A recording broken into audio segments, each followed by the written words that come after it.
Hello, everyone, and welcome to the Ministry Matters podcast. My name is Rohan, and along with my wife, Jill, we serve as the lead pastors of a 3 small location multi-site church, C3 Camden, Picton and Thirroul in southwestern Sydney and the Illawarra.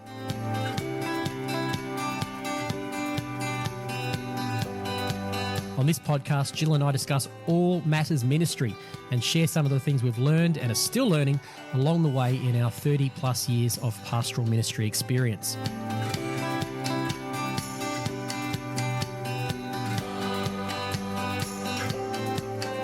It's our particular hope that this podcast will be of help to small church pastors and their teams and encourage you to continue to minister effectively to the wonderful people that God has entrusted into your care.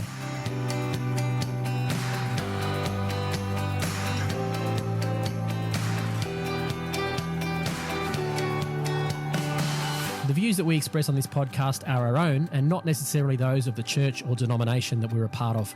We'd love to hear from you if you have any feedback, any comments or suggestions on any topics you'd like us to discuss in future episodes.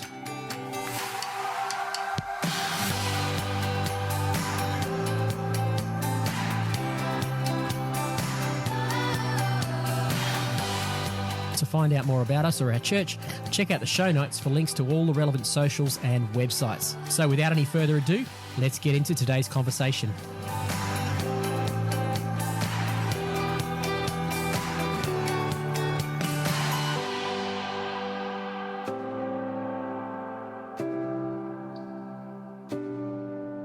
Well, hey everyone, welcome back. We are back for another episode of the Ministry Matters podcast. I'm here with Jill. Hello, my better half. Again. Here we are. How you going, babe? Yeah, not too bad. Good. Not too bad. We're going to get into some family stuff today. We are. In this episode. Yeah, we're going to talk about our kids, pastors' kids, ministry, family life. Yeah. And I'm sure we'll do more than just one podcast on that topic. But we did have feedback from one of our kids this week after our first podcast saying, good, keep talking about family stuff, it's good. Yeah. So that's good. So that was encouraging. But they weren't all screaming, no, don't talk about it. Don't talk about me, but we might. we promise we won't embarrass We our won't kids. embarrass them and we won't give personal details. No. Or things. Not without permission or anything like that. No. So we really wanted just to maybe in this episode talk about how we can balance the whole ministry family life. And so this goes for people who are pastors or people in teams, especially those of you who, we have numbers of our team that maybe aren't pastors, but church has been their life and a big part of their life. And so because of that, their kids grow up, their family life grows up.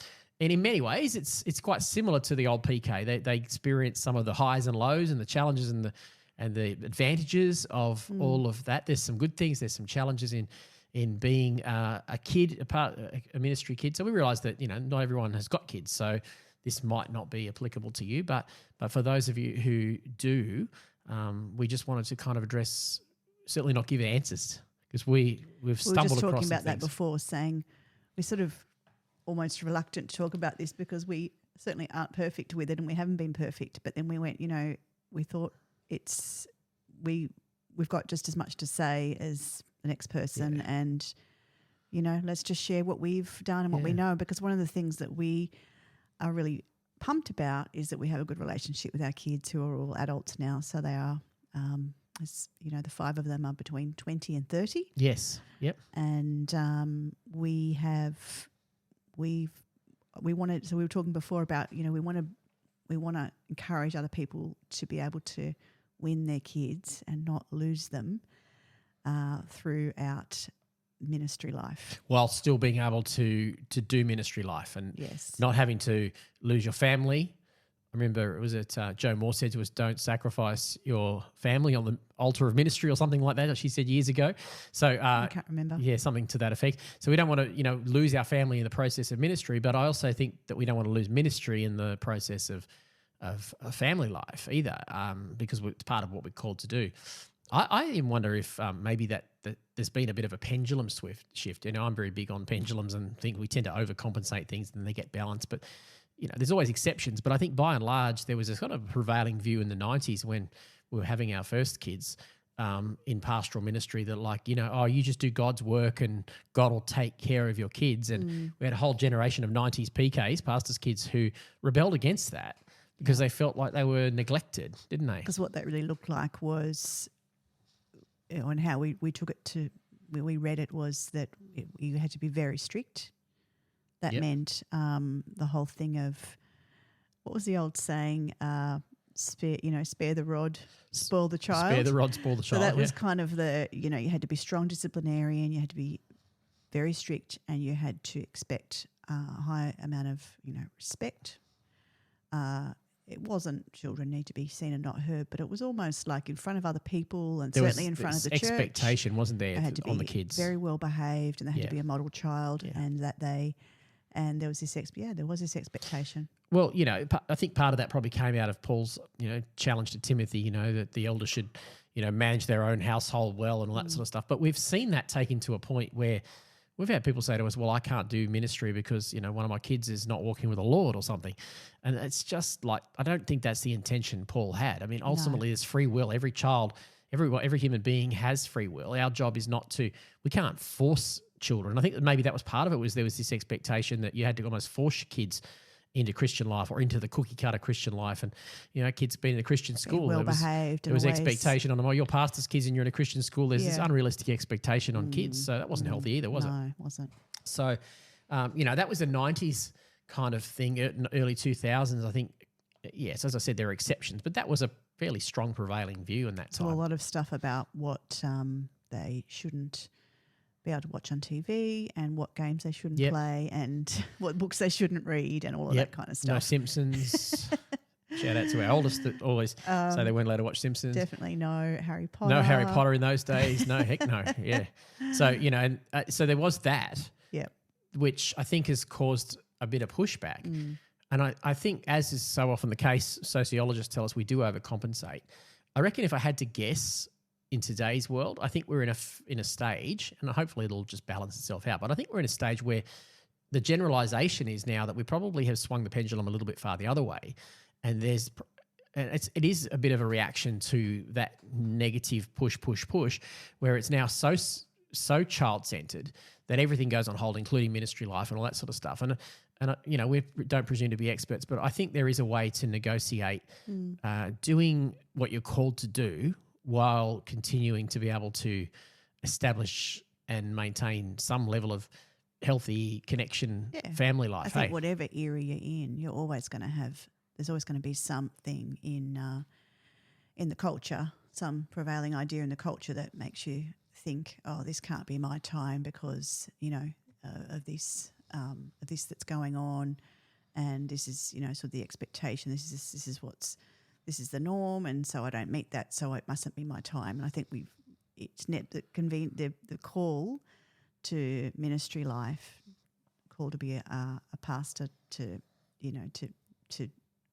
call to do whatever God's called us to do, it's not always going to look convenient. It's not necessarily going to be easy. There is going to be it's a narrow road, narrow gate. It's if we're waiting for sort of like the moment where we're going to sort of see this, have this golden moment where, everything is perfect, and suddenly, we step into this, great moment where the angels are singing and everything's perfectly rolled out for you. It's rolled out. No. It's probably not going to happen. Well, every now and then you'll see a Christian family where it looks like that's the case, and some of them maybe are perfect. But oftentimes I find those that have raised quote unquote perfect Christian families, which I don't know if there is such a thing, but there can be a judgmental and a criticism towards everybody else. But part of why we're doing this podcast is that life is nuanced. Life is just up, down. It's just messy. We're putting washing away. We're doing stuff. We're washing the dishes. We're just trying to do everyday life, doing homework, copious amounts of homework. 5 kids. I mean, goodness me. I did all those HSC assignments and book club, book parade. I think book parade is sorry to the school teachers. I think book parade is from the pit of hell. That thing. I think that's this week, isn't it? It's just been this last week as we record this. Yeah, yeah. You go. Oh, you're getting all sympathetic now and all. Bless. Oh, you're funny. All that sort of stuff. There was one year where we decided to put effort into book We put parade. effort in and they won, didn't they? Yeah, it was like the one year where the kids dressed up and they won. It was only 2, wasn't it? Amy and Michael, I think, at the time. And they both, one went as one. Amy went as the Queen of Hearts. And Yeah, we've got photos. yeah. And the I one even it was made like a costume for Mike. you It was did. like Peter He Pan. was Peter Pan or something. It was amazing. Like we did it once, Oh, look, folks. It's got to be easier these days. You just buy You could buy a costume. You couldn't Yeah. buy I don't know. costumes Some in the 90s. of the parents still go out for it, but it was like there was this whole sense of Oh, there was one time Beck was supposed to be, she'll correct me on this. She was supposed to be something and the shoes either didn't fit or we forgot shoes and I got there late. And she didn't have shoes. she didn't have shoes, so they've just made her Pocahontas instead because Pocahontas doesn't wear shoes. Oh dear. Didn't wear shoes. Pocahontas doesn't wear shoes, so So it was you can be fine. Pocahontas. What was she supposed to be? You don't remember? I don't know. She Never must have mind. been some sort of Oh yeah. something with her. Joys of parenting. So we're doing busy ministry life. We're both in pastoral ministry and doing stuff, whether we were paid or you were probably partly on staff and partly not at that time, but you were still doing unpaid ministry stuff. I stayed home for 14 years. Yeah, that's full-time. right. Yes. Well, you still did a lot of ministry stuff in that Did time. lots of volunteering in those years Exactly. and study. Yeah. So, busy life. And it was like, how do we do this? And so we're not presuming to be an expert. I get a little bit frustrated when the perfect cookie cutter sort of assumes everyone's the same. And I've found oftentimes the cookie cutter stuff isn't as sweet and cookie cutter as it looks anyway. There's usually a few bits that have leaked out from underneath because that's just family. That's just life. And, Yeah. I think we need to give ourselves permission to go, it doesn't come with a manual. And then parenting's hard enough. And then we add in things like, and ministry wouldn't, but politicians would have the same thing. People who are in the public eye, there is pressure and expectation that kind of even subconsciously gets placed on the kids. Like we'd have teachers would say to our kids, you should be better behave because you're a pastor's kid and all this kind of stuff. And it was subliminally put upon them that added expectation. So I think if we can find a balance which says, hey, you're not going to sacrifice your children for ministry, but you're also not going to give up ministry, give up your calling. I think there is a way to be able to try to at least messily do both. And that's kind of always been our motto, hasn't it? Yeah, that's right. And I think I definitely have had times where I've thought, I don't think I think we all do question the call, and I think, is there another job? Can I resign tomorrow? Can I God, do you really want me to do this? And I've asked that question many times, and probably some of the times I've asked it would have been when I'm in the middle of messy stuff with the kids and really difficult and challenging seasons that we've had as parents and with numbers of challenging seasons as parents, all sorts of things over the years, and some of that combined in with my own personal struggles and losing my the grief of losing both my parents and other things that happened along the way. But I have had to keep going to God and saying, where are we at with what you want me to do, Lord? Am I still, and talk to other people. Yeah. In the midst of that, especially if there was a real uncertainty. And but it was always, keep going. And it might look different. The walking out of that might look different for a season while we're managing things with family, definitely. Yeah. And that's where we have to be able to give up self-permission. I've talked to some other ministry women about this. We've talked about this thing of let's give ourselves permission. And I think definitely not just for women, for men as well, but certainly, for mothers with young, parents with young children. Yes. And even, right through really, it just depending on the child and on what they're facing and what they're doing and what their journey is like. You have to know your child. Yep. And what are the appropriate expectations on the child? For your child, and you have to be asking the Lord what, and be in tune with listening, leaning into the Spirit about what's the best thing. And it can be really hard to make a decision of what do I do in this situation? Do I when it comes down to really practical things like do I not go to the conference that we've planned this week, or do I not go to church, or do I not preach, or do I not do the ministry thing that's in front of me because I think my child needs me at the moment, how do I manage that? And so in the 90s, the message was just do it and God will take care of it. That was That's so right. I think and probably, you were applauded for that. That's right. That was like you're doing the right thing. I've left my child homesick with a babysitter so I could be here today. And it was like, oh, good on you. That's great. Yeah. You've you know. Yeah. Whereas I've been much more inclined in latter years to go, no, my child needs me. Yeah. And even now as adults, I will do that. Yeah. They still need you when they're adults. Yeah. And we've got 2 grandchildren now as well. Yeah. But it doesn't mean that I lay everything down as well, because I also know that God's got a call on my life. That's what we mean by striking that balance. The church, the people, there's a people that need what we have to bring. And that's why we get up and do what we do, because there's people out there that need it. So, folks, if you were looking for the perfect answer from this podcast of how are you going to just make it all work, I think we're not going to give you that, because it relies on the Holy Spirit, and there are times when your ministry stuff is your priority, and there are times when your children will be priority. And I don't think it's an either or. It's discerning the Spirit and going, well, Lord, where are we at? What's the most needed thing in this particular That's time? right. I remember listening to Dan Allender and his wife, I can't think of her name, talking together on a podcast last year, and they'd been away with all their family, staying away in a cabin somewhere, as they seem to do in America, which sounds lovely. Go away for family holidays in cabins. I think it must be a pretty big cabin, because I think they've got quite a big family. But they were talking about how they had this day planned. I think they were going to go out fishing or something, and it was this big thing, and they were looking forward to it. And there was one of the grandkids just had a major meltdown this day, and it was just like, she didn't go into all the details, but obviously it was just like it was a drama. Right. And they were all going, what's going on? We're in the car, everyone's waiting, and this child's having a meltdown. And so the grandmother, Dan Allender's wife, says she just makes this call in the moment. She's talking about listening to the Spirit, to just lay on the floor next to this child having a meltdown. Oh, wow. And go, I'm here, I'm with you. Yeah. And she went, everybody else, you guys go. Oh, that's I'm staying here. That's good. We're not going. Right. And she had the day with her grandchild, and she was like, they were disappointed, but she just said, this child needs me today. This is what was most child important needs her right in nana that today. moment. Yeah. And, she told that story, and I love that, because it made me think we do have to go with our gut instinct sometimes. Yeah. And I regret times I didn't do what I, made my instinct told me to do, and I did. I felt, I sort of succumbed to pressure. Mm-hmm. Sometimes pressure from myself, sometimes pressure from others that I felt I was put under to have to do certain things, even though that wasn't really maybe, what I wanted to be doing or what I thought I should be doing. And, so it is nuanced, like you said. Yeah, yeah. And I think if we can embrace that nuance and, like you say, be in the moment, that's probably what's going to keep your relationship with the kids. Like I took some notes. We just literally just sat down and just jotted a few things down before, so that we'd have some decent talking points. We wouldn't be just waffling too much.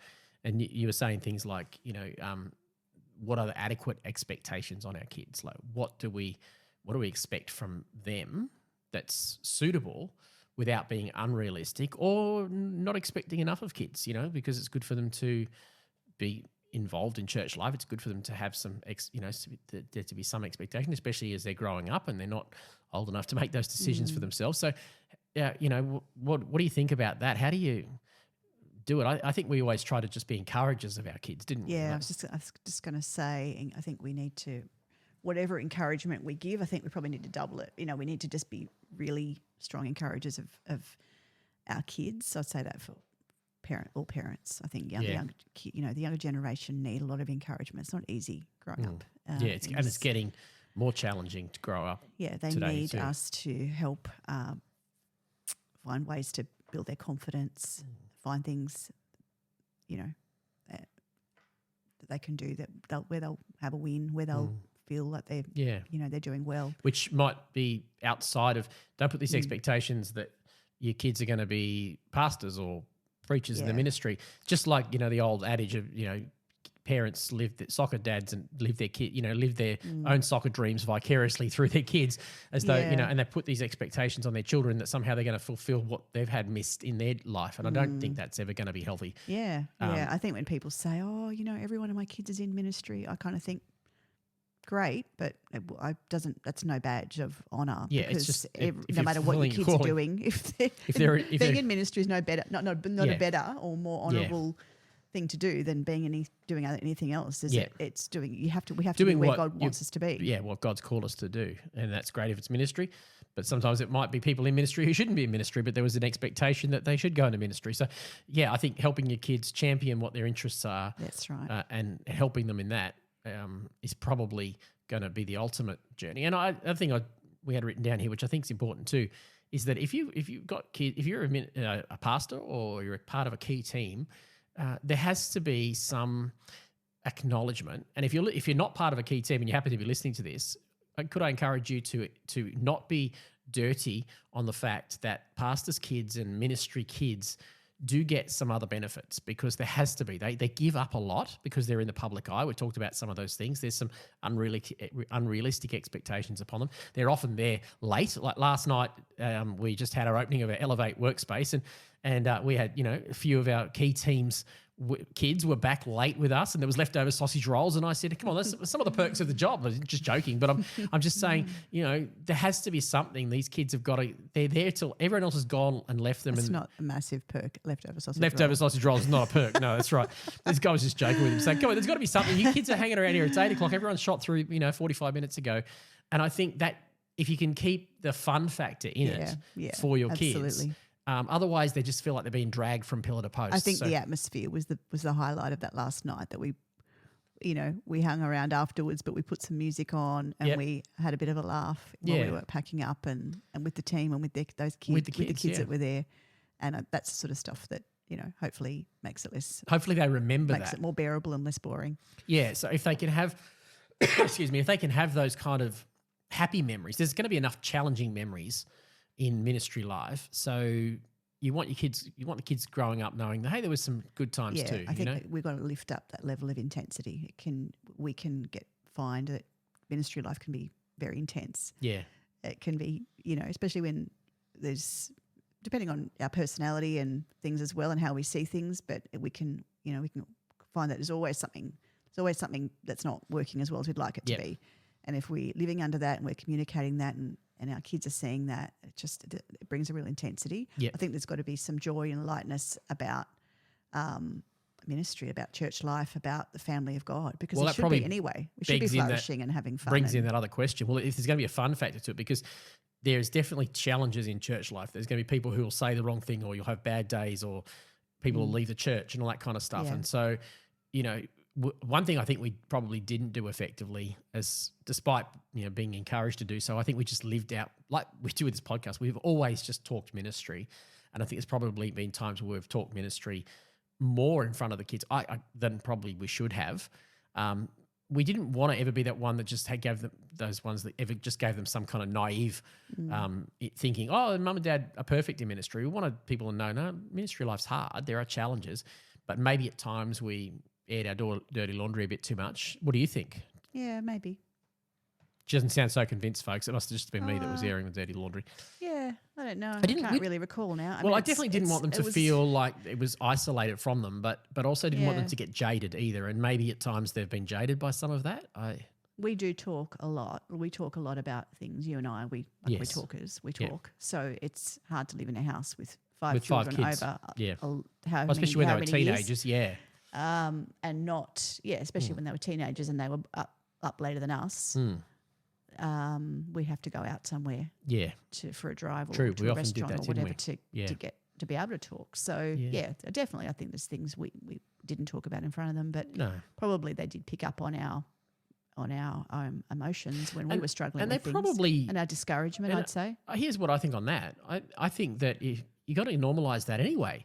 This is probably the downside of this whole message of never talk about it in front of your kids, is that, Pete Scazzero tells us now, stuff leaks out of us. So if we're struggling with stuff in ministry, if we're battling through stuff, we can't fake it. Yeah, it's one thing for people to say, oh, I've never talked about something in front of my kids. It's not whether you've talked about it. Did it leak out of you? Did it leak out of you?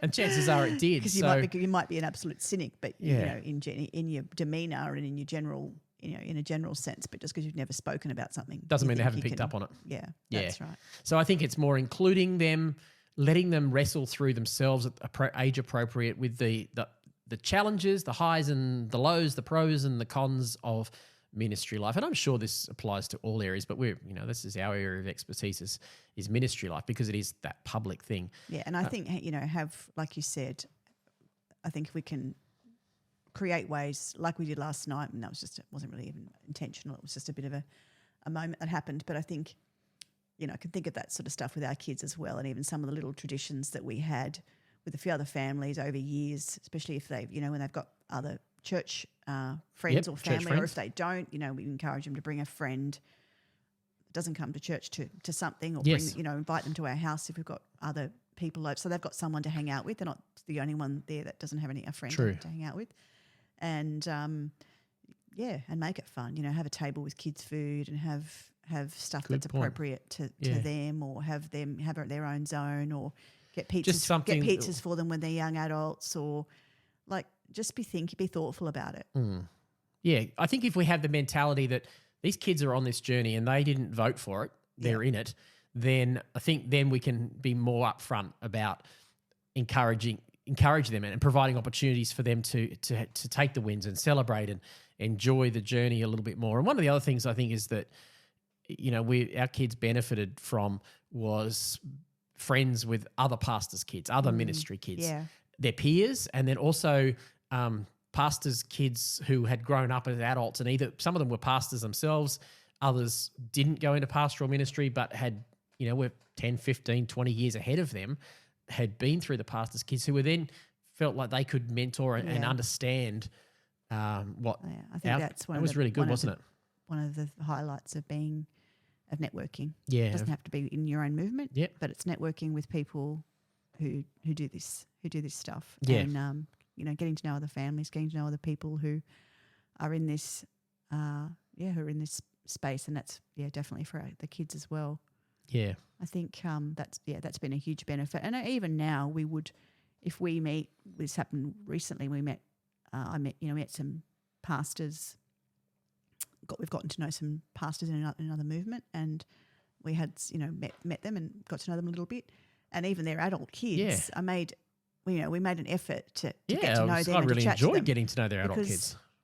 Even as adult pastors' kids, those kids are, they've done that journey. We get that unique. Yeah. Well, we would often make sure if we had guests in, and this if you're not a pastor's kid, this sounds elitist. If you're not a pastor, but it was never intent. No, we didn't. But we never tried to be elitist, but we also felt for all these reasons we're saying, and we would say, hey, not just our own kids, but the ministry kids, the key kids in the church. We'd often say, hey, come over here and meet them. And we'd have guests that would just, like Steve and Deb White were just wonderful at just loving our kids when they were doing oversight for us. They knew all our kids by name. But, our kids remember the kindness that people like that have shown them, people who they look up to. Oh, yeah, they definitely know. They remember if someone spent time with them. Well, I'm just thinking, like last night I was walking through, packing up, and little Elise, Amanda's daughter, Kenny's stepdaughter, she says, Rohan, do you like me? Am I your friend? And I said, I'm your friend, Elise. And she said, oh, that's good. I said, I would be your friend even if you weren't my friend. And she laughed. And she's only like 7. But, that was something simple, but it was a memorable moment. Those I was very mindful that that's a memorable moment for these kids. Yeah. Is to think, the pastors, the people that we look up to, that sort of stuff. So I think we're grateful for those in leadership over us, pastoral leadership, and people in our movement who have shown an interest in our kids. Some of them still ring up now and talk to our adult kids who aren't even in our church necessarily anymore, but still connect with them. So. Yeah. As pastors, if you've got kids on your team, know their names, for goodness sake. That's a good starting point. Be kind to them. I think kindness and grace. Give them grace. Yeah. Don't be quick to tell them off when they have, when they left their can of Coke on the floor in the church or something. Yeah, that's right. That's true.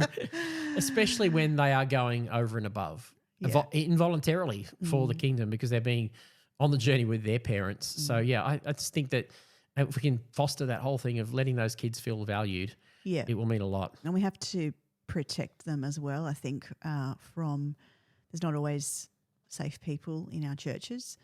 And sometimes, although we're faith people and our churches have got a lot of faith people and a lot of good people, there are also people who come to churches who aren't people who can be trusted. And or they could be faith people, but they could be, they could be quite harsh with young people, or they could be bullies, or they could be mean, and they can just be unpleasant, and they can be difficult.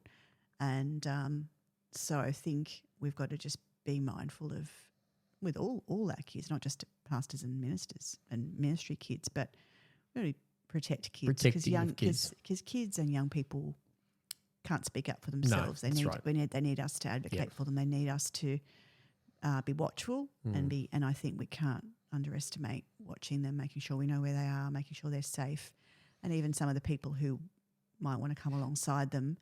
You know, we've got to watch, minimise opportunities for which is actually, I'm sure when we talk about child protection that'll come into it, but that's often the case too, especially with church families and ministry kids. You kind of can drop the barrier a little bit and say, "Oh, my kids will be right; they'll run off all over the church." Yeah. But because I'm really busy, careful. I'm doing ministry. I just need the kids to be occupied. So we've just got to watch that safety issue, haven't we? Absolutely. Trusting those kids, protecting the kids by them. Not just trusting automatically everyone around them, but being mindful of who's around them as well. So, yeah, I think if we can keep that kind of mentality of wanting our kids to enjoy the journey as much as possible, but also embrace the reality that there are hard days in ministry. There are days when you won't feel like continuing, and even talking to your children about that so that they get the pros and cons, they get the benefits, and they also understand the weight of it. So if they do decide to do church ministry themselves, at least they've been exposed to the realness of life. Yeah. Yeah. Also, I don't think we had this down, and we'll finish up. We need to finish up, but we've got to eat our dinner. But yeah, just one more thing I was thinking of was, now I've gone blank. You've gone blank. No, I've gone blank. You talk about getting our dinner. Getting your dinner. Now she's thinking about food. Well, I was going to say one more point. I was just going to go that full circle thing from we talked about the hyperdrive thing, and then I'm concerned that maybe we're potentially pushing them the other way. I would say to ministry kids, you don't need to ministry parents. Yeah. You don't need to feel guilty the other way, as though now what you need to do is you need to fully embrace your child's every dream and desire and live vicariously, and let them go to every sporting game and let them, do all their art, all that stuff. I think there has to be some balance there. That our society has definitely pushed that way, which I think psychologists probably are telling us that that's not always healthy either, because now the children don't have appropriate boundaries. So I think if you can just be mindful of both, that, we probably didn't allow especially our older kids, I think in hindsight, we didn't give them enough opportunities for doing extracurricular stuff. Our kids joked that, didn't get a chance to do so much stuff. Yeah. As we moved into the younger kids, we probably moved away from that perspective a bit. But I reckon at times I see ministry people probably just dropping ministry completely, and it's so far down their priority list because I have to do everything for my kids. Yeah. And I would say, like we said, be mindful of the Holy Spirit. We're not, as pastors, we're not going to come and correct or presume to direct that necessarily, but I would encourage you to do some self-reflection on that. Yeah. If you're never at church on a Sunday because you're busy with your kids, or you're there once a month and you're in ministry, maybe you're not effectively doing your ministry call. So you just be aware of that. Yeah, that's good. And find also that balance. Yeah. Remember what I was going to say. It was, I think I would, if I had my time again, I wouldn't worry as much, and I would encourage people not to worry about, where are they at with God, and where are they at on the, how on fire for God are they, and is that reflected through, are they worshipping, are they praying, are they doing this, are they doing that, and to pray for them and trust God with them, and get on and have a good relationship with them. And if they're questioning things, and if they're not sure, and if they, go down a different path, and it seems concerning to you, obviously, depending on their age and what's appropriate to be able to, what's appropriate input to give, age appropriate input. I think we have to, again, think about, we're here for the long haul. Yeah. We want to have longevity. We want to have a relationship with our kids. We don't want to lose relationship. Well, we've definitely seen that, where you've got your perfect quote unquote Christian kids who are all on fire through high school, and then they become young adults and they just we saw so many of them would just go off the jaded. rails Yeah. and become jaded because it was all pressure and it looked all pretty on the surface, and then they just crashed and burned and became disgruntled with church life, became disgruntled, ostracized from their parents. Their parents disowned them, all kinds of horrible things. And, and there was that's a lot of the ones that went through purity culture. That's right, yeah. That we know of that. Now, I think for us, our big win, and we love our kids, like you said, is that all our kids, we have a good relationship with our kids. We still have fun with our kids. And they still, even though they wouldn't maybe align with all of our perspectives on things, they don't. No, they don't. We're okay with that. That's okay. And we know that they still love and respect us, and we know that, and we see time after time where they'll tell their friends to talk to us about stuff. Yeah. Which we think is a compliment. Yeah, well, often they'll say things like, my friend's parents wouldn't do that or whatever, but you know. Yeah, or they'll say, oh, do you know my friend did such and such, and their friend said, well, their parents said, well, don't come home if you're going to do that, or you're not welcome here, or what, and they're like, but you guys wouldn't do that, and we said no, definitely not. Yeah, and it's interesting. Yeah, so we're grateful that through it all. I think the big thing that we're grateful for is we've stumbled across it more than anything is that we've managed to have still have good relationship with our kids. Love and acceptance. And they're not all, what some people would think, they made different choices in their life, but they're all good amazing kids. They're amazing kids. They are faithful. They are always thinking about other people. We're so grateful for that. And just the fact that we can still have a relationship with adults is a blessing. And I think that's something that we would encourage you to strive for above all else is what's the point in losing a relationship with your kids?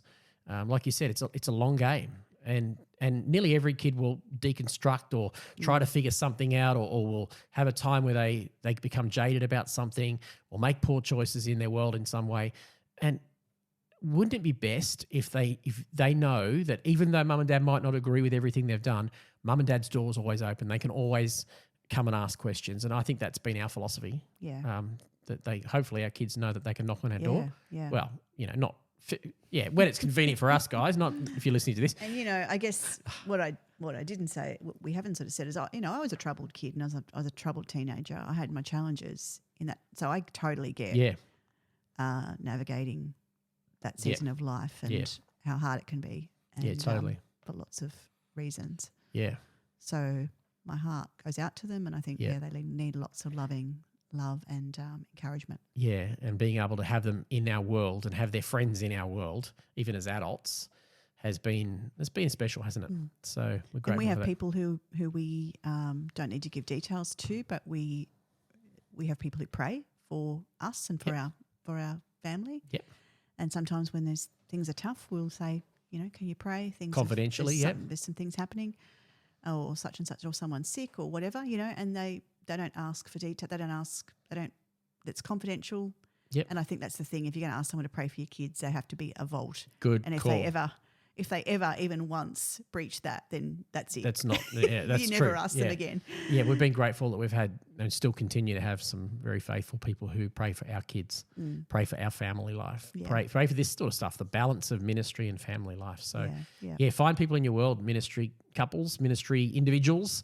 If you've, whether you've got kids or not, find people in your world who can pray for you, support you. They don't even need to know all the details. And let us know. John Finkelty's got some really good guidelines on how to get a team of prayers together and what to say to them and what not to say to them. You don't have to air all your dirty laundry in front of them. That's not what they're there for. That he's got some really good guidelines. He and Di on that, and they did that. So if that's something you want, let us know, and we'll put you in touch with John. I'm sure he'd be happy to give you some guidelines on that as well.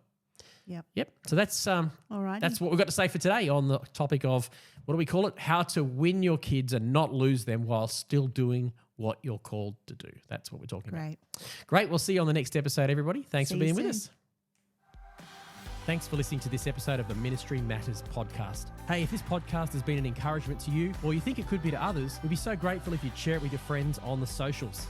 So before you head back into your day, if you could take a moment to like our Facebook and Instagram pages and share them with your friends, that would be awesome. You can find us by searching @Ministry Matters Podcast, all one word. And one last thing that just helps the podcast algorithm to work for us. We'd really appreciate it if you could take a minute to rate and review our podcast. Be sure to click that follow button wherever you listen to your podcasts so every new episode will be loaded straight to your device. And for those of you watching on YouTube, be sure to hit that subscribe button and ring the bell so you know when a new episode drops. All the links you need are in the show notes. So thanks so much for being with us today, and we look forward to talking to you in the next episode.